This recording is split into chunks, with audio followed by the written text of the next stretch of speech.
Assalamualaikum warahmatullahi wabarakatuh. Ketemu lagi dengan saya kawan-kawan di channel Poster Pancal. Baik, kawan-kawan, pernahkah Anda merasa dikhianati oleh teman sendiri hanya karena Anda terlalu jujur berbagi rahasia pribadi Anda?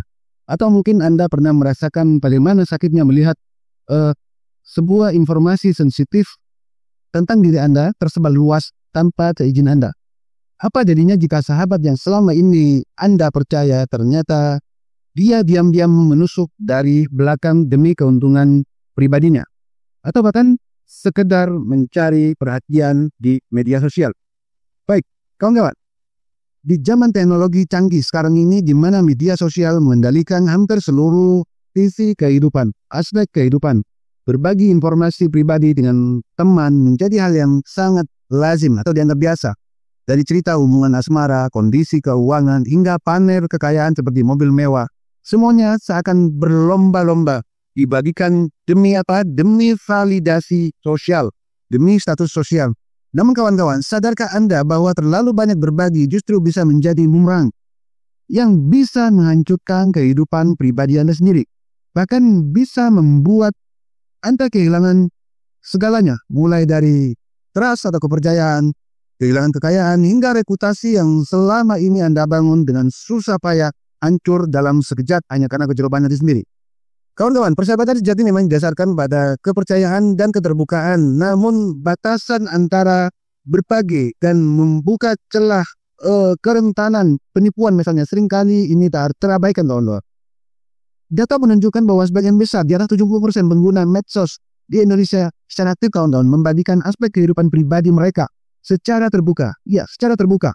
Sementara itu, kasus pencemaran nama baik, penipuan berbasis data pribadi, dan penjualan data dan konflik pertemanan akibat kesalahpahaman ini semakin meningkat hari demi hari, tahun demi tahun.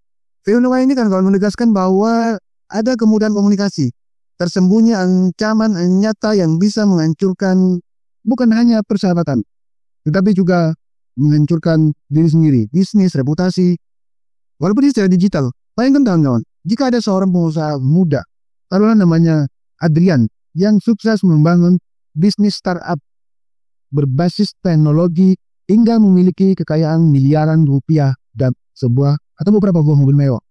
Ia memiliki sahabat sejak kecil bernama taruhlah Dika, yang selama ini ia anggap seperti saudara sendiri.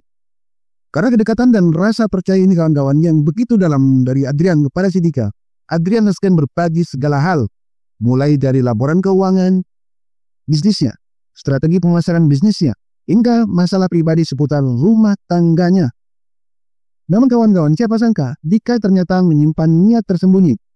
Ketika bisnis Adrian sedang berada di puncak, Dika membocorkan informasi rahasia tentang kelemahan operasional perusahaan kepada kompetitor. Lebih parahnya lagi kawan-kawan, ia menyebarkan isu tentang keretakan rumah tangga Adrian di media sosial demi mendapatkan perhatian viral. Hanya dalam hitungan bulan kawan-kawan, kekayaan Adrian merosot drastis.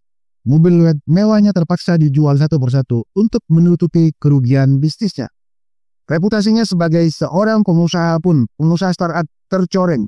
Rasa sakit akibat pengkhianatan itu jauh lebih perih dibanding kerugian materi.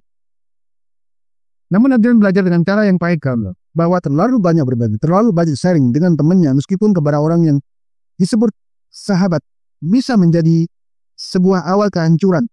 Masalah seperti yang dialami Adrian tadi bukanlah kasus tunggal. Konflik karena kebocoran informasi pribadi sudah menjadi momok di tengah masyarakat modern. Hubungan pertemanan yang tadinya harmonis bisa berubah menjadi ajang saling menjatuhkan. Ketika rahasia tersebar, rasa percaya akan runtuh begitu saja. Kecurigaan mulai tumbuh, persahabatan berubah menjadi persaingan, bahkan permusuhan. Lebih buruk lagi kawan-kawan, informasi yang disalahgunakan bisa dimanfaatkan semua pihak negatif untuk menjatuhkan karir kita, merusak bisnis kita, merusak hubungan rumah tangga kita, hingga membahayakan kondisi keuangan, bahkan membahayakan nyawa kita sendiri. Nah, kawan-kawan, untuk menghindari tragedi seperti yang dialami Adrian tadi, ada beberapa langkah tips yang bisa Anda terapkan agar hubungan pertemanan Anda tetap sehat, tanpa harus mengorbankan privasi Anda, mengorbankan keamanan Anda. Yang pertama kawan-kawan, batasi informasi. Tidak semua hal harus Anda sharing. Tidak semua hal harus Anda bagikan, terutama yang berkaitan dengan keuangan, bisnis, rencana bisnis. Jagalah detail tentang investasi, tentang aset Anda dan proyek masa depan Anda sebagai privasi Anda. Yang kedua, uji kepercayaan mereka. Sebelum membagikan informasi sensitif, ujilah kepercayaan teman Anda, kawan-kawan, dengan membagikan hal-hal kecil terlebih dahulu. Perhatikan reaksinya dan pastikan dia bisa menjaga kerahasiaan. Yang ketiga, kawan-kawan, bijaklah dalam bermedia sosial. Sharing.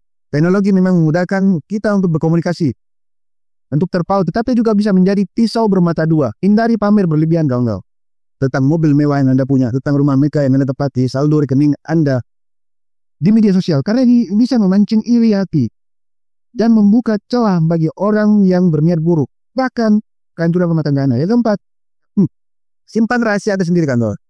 Masalah rumah tangga seperti tadi, konflik internal keluarga atau rencana bisnis jangka panjang, sebaiknya hanya diketahui oleh orang-orang tertentu saja.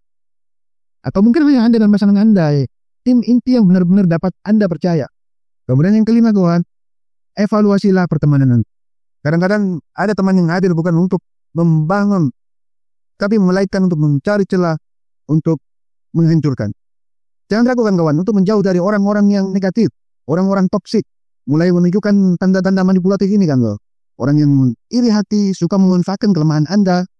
Orang-orang bermental miskin. Setiap informasi yang Anda bagikan dengan teman adalah pisau bermata dua, Lord.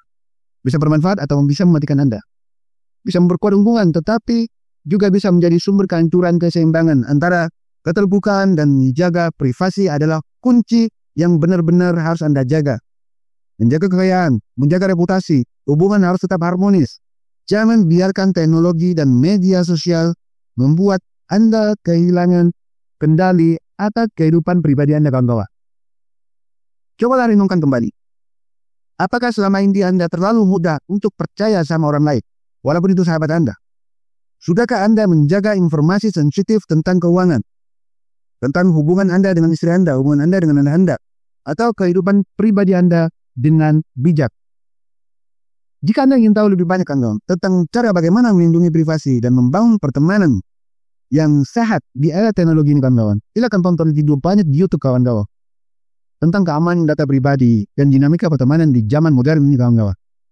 Baik, kawan-kawan, berbagilah sekedar saja, sharing hal-hal lucu saja, sharing hal-hal yang sedih saja, mau motivasi, kata-kata mutiara, tetapi yang tidak ada hubungannya dengan diri Anda dan kehidupan pribadi Anda. Jaga diri Anda sendiri, jaga hubungan Anda dengan istri Anda, jaga istri Anda, jaga anak-anak Anda, orang tua Anda, mertua Anda, dan siapapun yang istilahnya berada di ring satu dengan Anda, kawan-kawan. Karena apa? Tidak ada gunanya berbagi di media sosial, kawan-kawan. Kecuali Anda jualan, kecuali Anda memberikan pelajaran atau tutorial pada teman-teman Anda atau berbagi. Bukan untuk mengumbar kemesraan dengan istri Anda, pertengkaran dengan istri Anda, kondisi keuangan Anda, kondisi bisnis Anda, berapa keuntungan yang Anda peroleh, berapa kerugian yang Anda dapat. Ini akan menjadi celah bagi orang-orang yang akan masuk ke kehidupan Anda. Untuk apa? Untuk mencari keuntungan.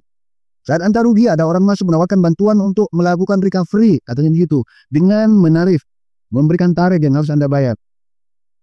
Saat Anda membeli mobil mewah, Anda kemudian sharing di media sosial, tetangga Anda mungkin merasa insecure, terancam karena dia dianggap atau dia menganggap Anda akan menyayangi Anda. Anda akan menyayangi tetangga Anda. Baik, kawan-kawan, hati-hati dengan ain, penyakit ain. Setiap orang yang iri dan dengki bisa membawa petaka. Hati-hatilah berbagi. Hati-hatilah membagi foto Anda, istri Anda sendiri di media sosial. Siapa tahu ada orang yang iri dengki, yang punya ain, memandang foto tersebut, dan ini akan menjadi kehancuran. Rumah tangga Anda rusak, anak istri Anda sakit-sakitan, dan banyak hal-hal negatif.